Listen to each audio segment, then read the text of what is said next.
为着要让伊朗甲以色列的冲突通转好，欧洲各国和伊朗伫咧日内瓦会谈。欧洲各国的外交部长要协调伊朗恢复和美国的核谈判。也毋过，伊朗的外交部长阿拉基表示，只要以色列无要停战，因就毋谈判。因为美国总统川普就口说欧洲对这件代志无帮助，讲伊朗敢若想要和美国对谈尔。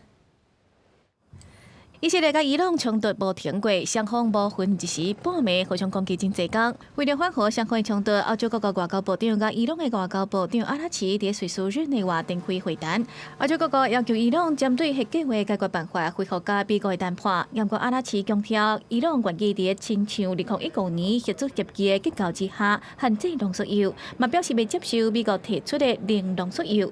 而且只要以色列袂停火，伊朗就袂甲美国谈判。佮批评以色列继续攻击伊朗的核能设施是违反国际法，是犯着严重的战争罪。در شرایط حاضر و در شرایطی که تهاجمات رژیم صهیونیستی ادامه داره، خواهان مذاکره با هیچ کسی نیستیم. و آمریکا یعنی در خصوص این موضوع با هیچ کسی ما خواهان مذاکره نیستیم. آمریکایی‌ها خواهان مذاکره هستند. 对欧洲甲伊朗会谈无进展，和美国总统川普口说欧洲对协调两国停火无法度斗3天。No, they didn't help. No, Iran doesn't want to speak to Europe. They want to speak to us.